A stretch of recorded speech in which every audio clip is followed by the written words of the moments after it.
This is the Real Health Podcast brought to you by Riordan Clinic. Our mission is to bring you the latest information and top experts in functional and integrative medicine to help you make informed decisions on your path to real health.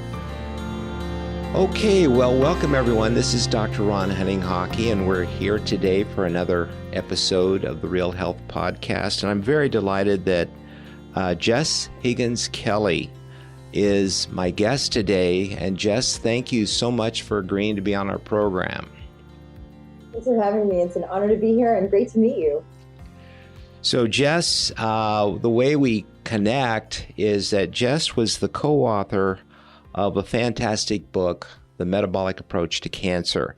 So Dr. Nasha Winters, who our listeners are aware of, she's the other co-author. And so I was going to just start out by having you tell us a little bit about your background as a cancer oncology nutritionist. Yeah. So I started out actually with an undergraduate degree in journalism. So I worked for many years. I still do writing, editing for magazines and newspapers, and always loved to write. And journalism is, really about getting the real story, which I've always loved, and help getting to know, later on with clients, not shying away from asking hard or uncomfortable questions. And after journalism school, I graduated in 2010 as a master nutrition therapist from the Nutrition Therapy Institute in Denver, Colorado. And then I was lucky enough to work at a clinic in Durango with Dr. Nasha and Dr. Kirsten West, one of your own. And we were doing some really cutting edge stuff with the oncology population. Definitely. And results, and it was a blast, and it was a great team. And it was really there that a lot of the early learning happened with metabolic dietary therapies. And sometime around 2013, Nasha and I were like, hey, let's write a book. Let's write The Metabolic Approach to Cancer. And, we weren't too sure if it was going to be a bit ahead of its time. Certainly then, as no one in the nutrition world was talking about cancer. It was absolutely taboo in the nutrition world to talk about cancer at all. So, but we're, the journalist in me is like, oh yeah, let's do it. Nasha had great ideas. I had a writing background. And so, we're working in this clinic and we're working on the story and on the book. And, right in the middle of writing it, we're in a contract with a publisher. We had a deadline, and my dad got diagnosed with GBM, which is the most aggressive form of brain cancer. So, I kind of went all in, digging into as much research. The book really came to life because it meant more, being on the patient side really of the cancer process. And leading to the incredible power of ketogenic dietary therapies and therapeutic fasting, especially with neurological cancers and that. So, so at the same time, writing The Metabolic Approach to Cancer, I was also teaching at NTI. I was teaching clinical nutrition and several other courses. And I thought, hey, let's build a program out of this at the same time, an education program for nutritionists, because there wasn't anything, and there still really isn't anything available for nutrition medical practitioners right now. And so the Oncology Nutrition Institute was born. I officially founded it in 2017, and the book came out in 2017, and it's continued to be a smashing success, which is great. Nasha and I are so pleased, and it's been a great ride, and been wonderful to reach so many people with sort of what seemed to be new information about. Well, I think what is so groundbreaking is that most people, when they think of cancer, they think of as this monolithic thing, cancer, or the cancer tumors themselves. And what the metabolic book did is it helped people understand that tumors just don't suddenly arise, that there are reasons, imbalances, factors in the body, metabolic factors that create a predisposition for getting cancer. And so logically then, if you can figure out what those predisposing factors are and address them individually, what in the book I think you call the terrains of cancer, you can actually dismember, shall we say, or take apart the reason why the person got the cancer. In other words, help them get better. And so today, we don't have enough time to go into all 10. And there's one that I don't even think it's exactly mentioned in the book, but we were talking earlier about the importance of a person being hydrated, adequately hydrated. And it may be surprising to our audience that if you are chronically dehydrated, that can be a risk for cancer. Can you kind of go into that a little bit? Because that's a fascinating thought. Because the reason I think it's fascinating is because we can all do that behavior better if we just understand how important it is. But how does it link to cancer? Right. So chronic dehydration over time, which it becomes very easy to get dehydrated quickly. So it's the only nutrient that we only can live without it for 3 days. So after 3 days, we die. There's no other nutrient around that is required in that frequency and that amount. And even a 2% loss of fluids has been found to increase the risk of several metabolic conditions, specifically because it can reduce the function or potentially lead to the damage of mitochondria. So mitochondria use hydrogen from water to help produce ATP. So when we're dehydrated, there's just going to be less hydrogen around. And then secondly, because there's less water to help carry away some of the toxic byproducts of metabolism, there's more of a chance of some of these potentially mitochondrial damaging toxins to hang out. So, in other words, we can look at dehydration as a probable likely cause in metabolic dysfunction and damage. It's been observed in cardiovascular disease, obesity, diabetes, cancer, and Alzheimer's disease. We also see it urinary tract infections, kidney, renal dysfunction, several cardiac events. So it really, like everything kind of comes back to the mitochondria and ATP. And one of the side effects that we see of dehydration first is fatigue. People are dragging a little bit. They don't have that ATP. They don't have that energy. So one of the second things we see is just a little cognitive dysfunction, a bit of confusion, especially in the elderly population. We're seeing such an increase of dementia and Alzheimer's, and most physicians are not asking these patients, hey, how much water are you drinking? And, we've seen that the more chronically ill a person is, often we see chronic dehydration go hand in hand. So it's low-hanging fruit, from a nutrition perspective, to just get people hydrated again. Yeah. It's funny, but about probably 15 years ago, we used to have every Thursday a luncheon lecture at the Riordan Clinic. And I was supposed to share it with Dr. Riordan, but he was usually out of town. So the luncheon lecture was mostly Dr. Ron talking about things. And so one of the books that I was fascinated with is The Body's Many Cries for Water by Dr. Manjali. And it was funny. I was doing the lecture and we had a full house, probably 60, 70 people. And 10, 15, 20 minutes into the lecture, people are just grabbing the pitchers and just drinking water, because it's just talking about dehydration really made them thirsty.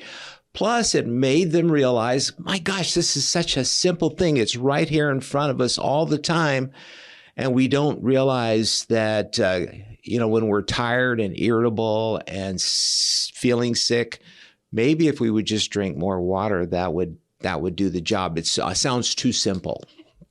We want to make nutrition and health and healing more complex. But this is a very easy way and should be the baseline, I feel, for everybody who walks in the door. I mean, you look at things like constipation, we're dehydrated. And the other interesting thing is that the sensations for hunger and thirst are the same. So when people are hungry, oftentimes that's just another neuro expression for the body to be, hey, you're thirsty. And when we get people hydrated, they tend to quickly lose weight because they're not eating to compensate. There is some water in certain foods. So that's a big factor. We also see that people, they don't like the taste of water. I've heard this so many times. People are like, oh, I know I'm dehydrated. They're like, but water's so boring. So, we hear that. Our thirst mechanism declines with age. A lot of people just live on coffee and energy drinks and other things that have diuretic effects, and then without replenishing it with water. And so it's very easy to become dehydrated. Even a little bit is going to make a difference. So it's something we should all focus, I think, a lot more on. I'm totally in agreement. By the way, I brought my water with me here. I was telling Jess earlier that our daughter, who's a chiropractor, was chiding my wife and I that we weren't drinking enough water. And so, she, listen to your children, especially the smart ones like her. But anyway, let's talk about, sometimes people worry about the quality of the water they're drinking. So how can we go about improving, I kind of tell people I'm not real big about tap water. I guess it's better than no water at all. But what would be, in terms of helping people get the best kinds of water to drink, what would be some suggestions you would make? Yeah. So, the first question we ask is how much water do you drink a day? And the second question is what's your water source? Right. So the majority of people globally are getting their water either from public water sources, well water, or bottle or canned water. Estimates now are that almost 1 in 5 people are getting their water from bottles or cans. Plastic water bottles have been found to leach endocrine disrupting chemicals into them. They're not only harming our physical health, but our environmental health. Those tiny little plastic bottles that give you like one sip and then are on the planet forever. Plastic water bottles really don't recommend those. BPA and those plastics have been linked to breast cancer, several other types of breast cancer. I think that people really need to be careful about the bottled or canned water. And then this goes back to what we were just talking about some people are like, water's so boring, so I'm going to drink a bubbly, great water bottle. Stainless steel. Oh, Colorado, yeah. Good one. Yes.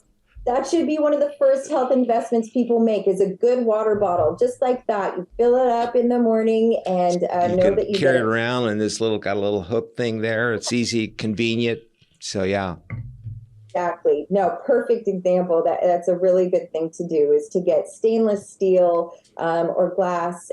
That's really important instead of some of these plastic water bottles. But we see a lot of people drinking seltzers now. So there's all different types of seltzer water and different things. And then, under that umbrella there are some seltzer waters that are great, but there are also others that have artificial sweeteners and natural flavors and all these other additions that definitely aren't free. Just because it has no calories doesn't mean it's free.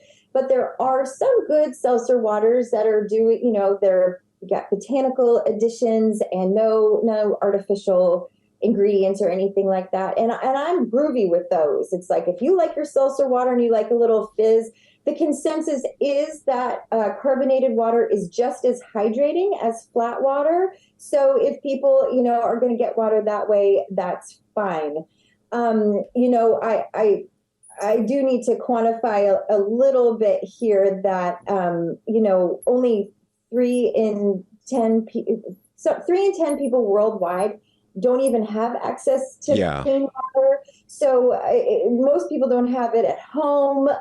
So it's declining in the U.S. because of these widespread droughts, et cetera. Any water is better than no water. So, I don't want health to become only for the wealthy. So I like to speak to as many, populations globally as possible. So, when we're saying if there's if plastic water bottles are all you have, drink the water, right? But if you have a chance moving along. So if you can find good seltzer waters that are good, go for it. Public drinking water contents, it depends on where you live.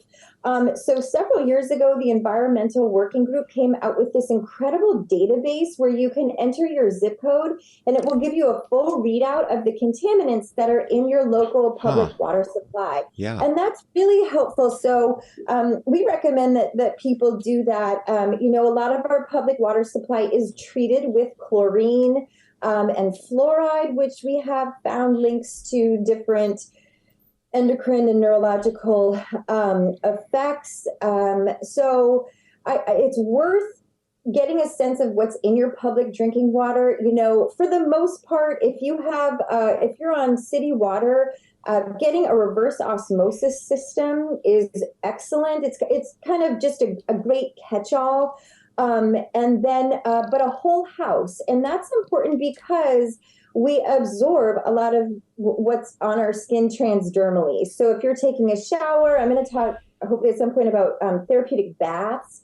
So if there's toxins in your water supply, it's worth getting a whole house filter just because of the other exposures in showers. So I think that is really nice because, it's what you're drinking, but it's also what you're putting on your body. What do you think about the Brita pitcher or things like that? Is that probably better than nothing, but not the best? Yes, go ahead and grab one of those. Any type of filter on it, and you can tell once you become kind of a water connoisseur, if you travel and you taste some of these hotel waters or different places, I mean, wow, it can really be very off-putting. So Berkey does make a smaller one that you can travel with or put in your check-on. But yeah, a little Brita filter, great, better than nothing. I mean, absolutely. Mm-hmm. When people really call awareness and do that self-education to what's in their unique water supply, it really, it's a big aha moment. And then, so the third source that people tend to get their water from is well water. And so if people live in an agricultural area, say, those wells can be contaminated with things like glyphosate or heavy metals. So what we do, when we're talking through water is, hey, get your well water tested. There's a lot of local places. You can get a kit for like $35 and you can find out what is in your well water. And that's really important. Yeah. So we're on a well, for example, and our well tested really high in iron and manganese. So we filter out iron and manganese. And then, I test my ferritin levels at least once a year, that iron storage, just as a cross-reference. So it's really helpful testing some of these nutrients and these minerals that should be in water, like electrolytes. You guys at the Riordan Clinic, you offer nutrient testing. It's critically important just to make sure that minerals which are in water aren't reaching toxic levels, but they're also there and present in correct levels. So, minerals, it's a delicate balance. You can have too much or too Do you little. think electrolyte packets are a good idea?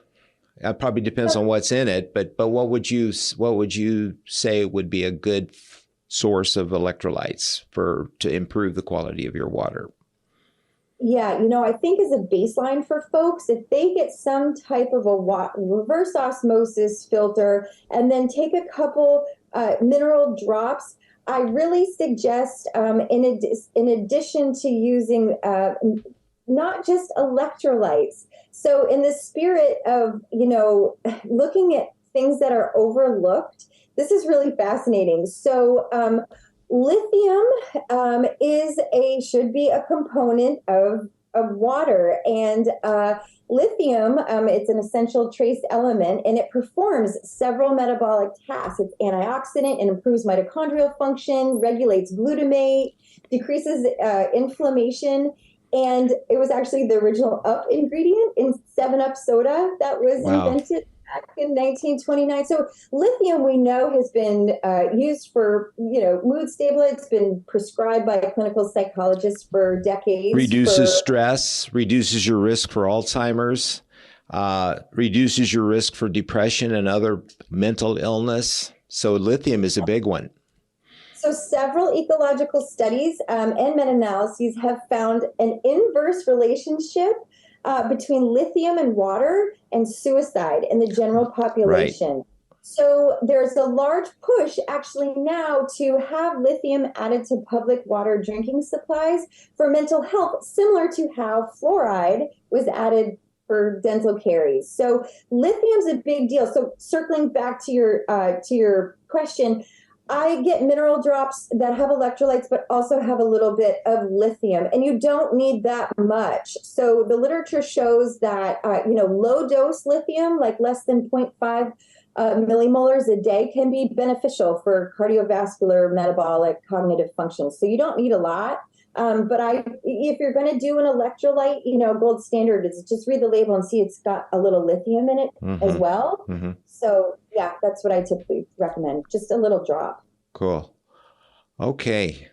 So, how much water should a person drink? I know there are calculations based upon weight, obviously the degree of humidity in the air, strenuous workouts, blah, kind of give us some ideas of how people can gauge whether or not they're getting enough water.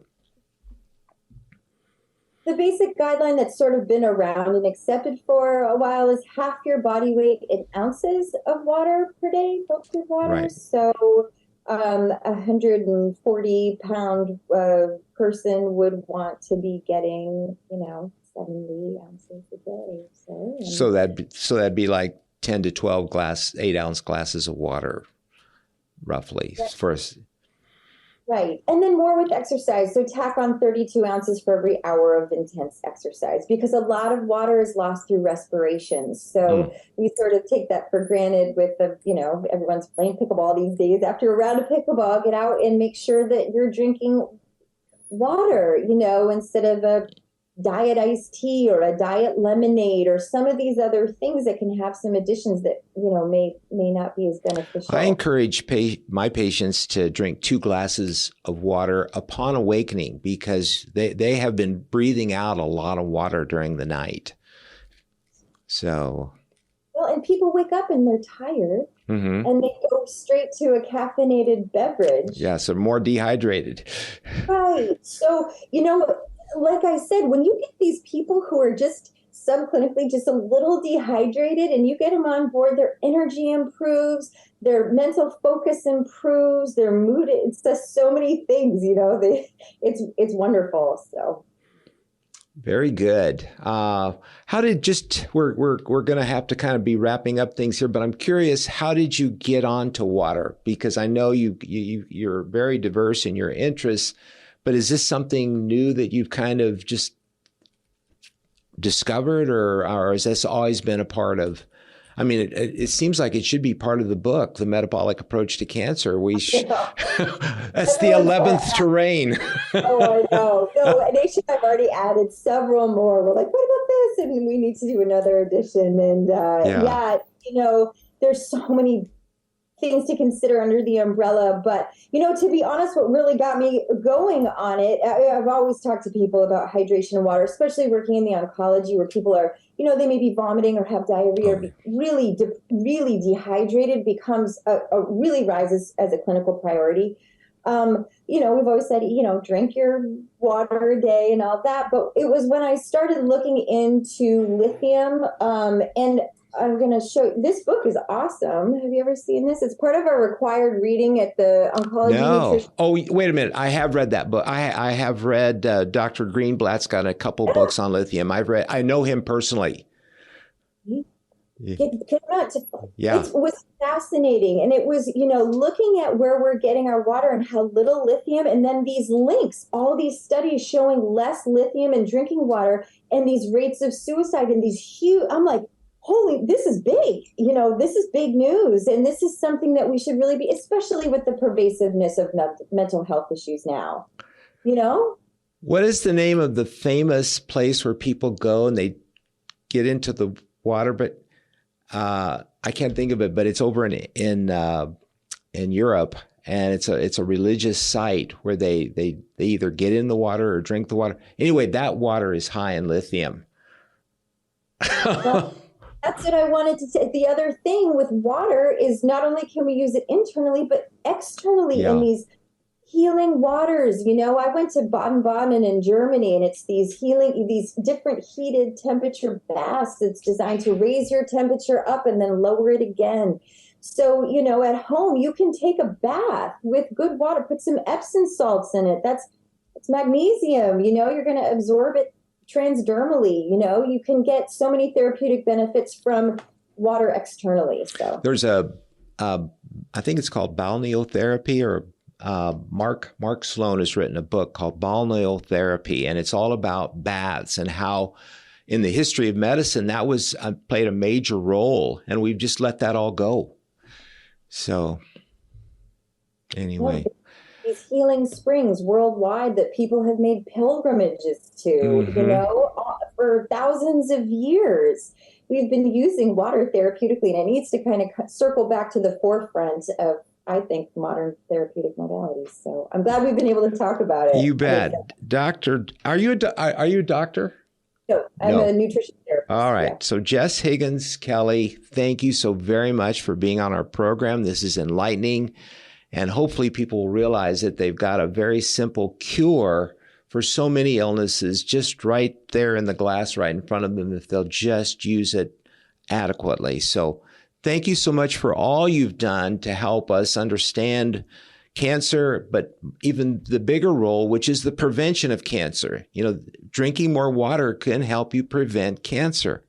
So thank you so much. And hopefully we can get you back on this show again, and we'll do some other terrains. Thanks again. Thank you for listening to the Real Health Podcast. If you enjoyed this episode, be sure to subscribe and leave us a review. You can also find all of the episodes and show notes over at realhealthpodcast.org. Also, be sure to visit riordanclinic.org, where you will find hundreds of videos and articles to help you create your own version of real health.